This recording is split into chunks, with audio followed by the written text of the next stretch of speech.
Assalamualaikum warahmatullahi wabarakatuh. Jumpa lagi dengan pelajaran PPKN. Kali ini kita akan bahas tentang fungsi dan peran Pancasila dalam kehidupan bangsa dan negara Indonesia. Poin pertama pada video ini adalah kedudukan, fungsi, dan arti Pancasila. Pada sekolah menengah pertama atau madrasah sanawiyah pasti kalian sudah pernah belajar tentang ini. Yang pertama, Pancasila sebagai dasar negara. Tanpa dasar negara, suatu negara itu tidak akan memiliki arah dan tujuan yang jelas.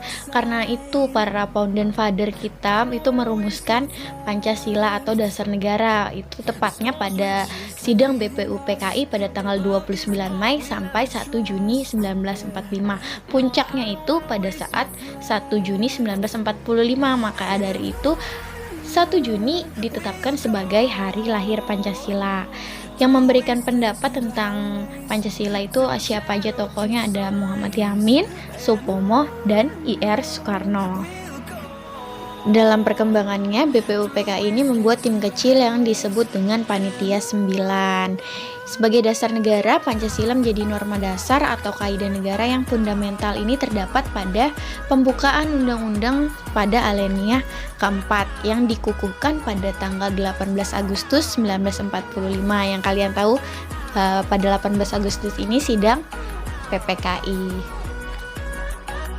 Selanjutnya kita bahas Pancasila sebagai pandangan hidup bangsa. Pandangan hidup ini merupakan cara pandang, pedoman, dan arahan bagi seseorang untuk memandang diri sendiri dan menentukan hidupnya. Maksudnya, ini setiap pergerakan kita itu berpedoman pada Pancasila, apapun yang kita lakukan untuk kesejahteraan dan segala mobilitas kita itu sesuai dengan Pancasila. Nah, Pancasila sebagai pandangan hidup ini selain untuk mempersatukan dan untuk kesejahteraan, Pancasila juga memenuhi fungsi sebagai berikut, yaitu menjadi alat untuk mengatasi konflik. Jadi ada ketegangan sosial, ini bisa diatasi dengan Pancasila. Selanjutnya menjadi sumber motivasi untuk mewujudkan cita-cita, gagasan, dan ide-ide dalam kehidupan nyata. Menjadi sumber semangat, ini untuk mewujudkan nilai-nilai yang termuat dalam Pancasila itu sendiri. Menjadi jawaban untuk menghadapi perkembangan global. Jadi kalau misalnya ada perkembangan dan segala macam, tinggal lihat nih sesuai dengan Pancasila atau tidak. Yang terakhir, untuk menjadi sumber inspirasi bagi perjuangan bangsa Indonesia.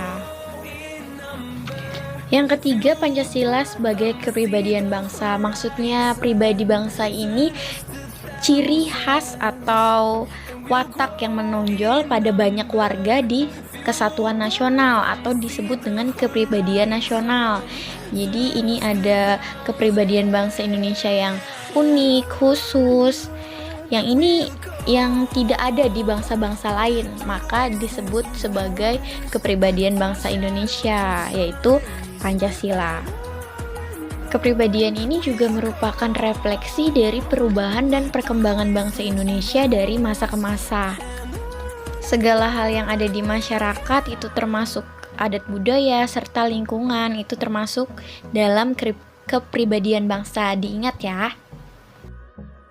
Yang keempat, Pancasila sebagai perjanjian luhur bangsa. Seperti yang kita ketahui, Pancasila ini ditetapkan setelah melewati perdebatan yang sangat panjang. Bahkan founding fathers kita itu berasal dari berbagai suku, agama, ras, bahkan golongan politik dan ideologi berhimpun dalam BPUPKI dan PPKI untuk merumuskan dasar negara ini. Sehingga ini sudah menjadi perjanjian luhur yang harus terus dilestarikan dan dipakai pada generasi-generasi selanjutnya, termasuk pada kita. Selanjutnya, yang kelima, Pancasila sebagai sumber dari segala sumber hukum. Sumber hukum adalah sumber yang dijadikan bahan penyusun peraturan perundang-undangan. Ini baik tertulis maupun tidak tertulis. Pancasila dijadikan sebagai sumber dari segala aturan hukum atau perundang-undangan yang berlaku. Jadi, peraturan apapun yang dibuat pemerintah itu harus sesuai dengan Pancasila, karena Pancasila adalah sumber hukumnya. Jadi, tidak boleh bertentangan dengan Pancasila. Kalau bertentangan dengan Pancasila, maka hukum itu tidak boleh berlaku di masyarakat. Yang terakhir, Pancasila sebagai ideologi nasional. Pancasila sebagai ideologi nasional merupakan sistem nilai yang ideal, dicita-citakan dan diyakini kebenarannya untuk diwujudkan dalam kehidupan masyarakat berbangsa dan bernegara di Indonesia. Artinya, Pancasila ini merupakan cara berpikir kita, perorangan atau pergolongan, bahwa Pancasila ini merupakan hasil pemikiran bangsa yang diyakini, sehingga disebut sebagai Pancasila sebagai ideologi nasional. Baik, sampai sini saja materinya, silahkan dipahami, dan jika ada yang ingin ditanyakan bisa ditanyakan di grup kelasnya ya. Materi yang ada juga jika terlalu kecepatan bisa di pause sambil dibaca-baca, didengerin juga. Akhir kata ibu akhiri, wassalamualaikum warahmatullahi wabarakatuh. Semoga dalam keadaan sehat semua, amin.